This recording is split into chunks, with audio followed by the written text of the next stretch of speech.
Hello, my name's Chris and I live in Salford and work for Langworthy Community Church, and over the next couple of days we're going to go through the last couple of chapters of Acts together. The point in which we're up to in the story right now is that Paul is on a boat on the way to Rome, and on a prison boat, and he gets shipwrecked in Malta. And it's a brilliant story, like you could make a film out of it. But actually, I want to take two bits out of the story that remind us of other stories. One of them is this. So imagine for yourself and think, what does this remind me of?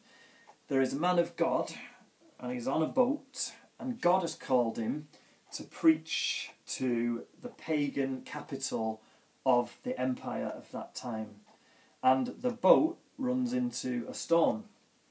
And in the storm, the sailors start to panic and they throw all the cargo and various things off the boat. Does that remind you of anything? It reminds me of the story of Jonah. It reminds Luke of the story of Jonah, and his readers at the time would have thought of Jonah when he was telling that story. And the story of Jonah is similar, but it's the opposite in a way, because Jonah was on the run from God, whereas Paul is obeying God's call to preach to the pagan capital, which for him was Rome and for Jonah was Nineveh. And Luke's saying, actually, this, even when we obey God, we still run into storms, but God is faithful to us and he won't let us go. And so one of the things that Luke's telling us here is that in our obedience to Jesus, even in the toughest storms, that he will be with us. The other thing that reminds us of something else is when in verse 35, they're still on the ship and they're still in great danger. And Paul says, not one of you will lose a single hair from their head. I wish that Paul had that prophecy for me, but he hasn't done. But for them, none of them would lose a single hair from their heads. And then Paul does this amazing thing. He takes some bread and he says, you need to eat this so that you might be saved. And he means physically saved, their lives would be saved. But he takes the bread and he gives thanks to God.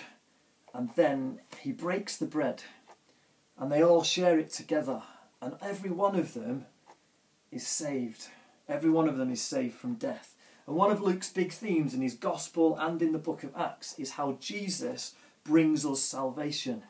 And so Luke's telling this amazing, exciting shipwreck story, but he's also reminding us of the central story of our faith, which is that because of Jesus' death, that we, all of us who receive him, can have salvation because of his body that was broken for us, that all of us, even the pagan sailors on Paul's ship, all of us can be saved because of the body of Jesus who was broken for us on the cross. So that's one thing we can remember today, that as we obey God, that he will be faithful to us, and as we receive his salvation, that he will always be faithful to us and that he will always be with us.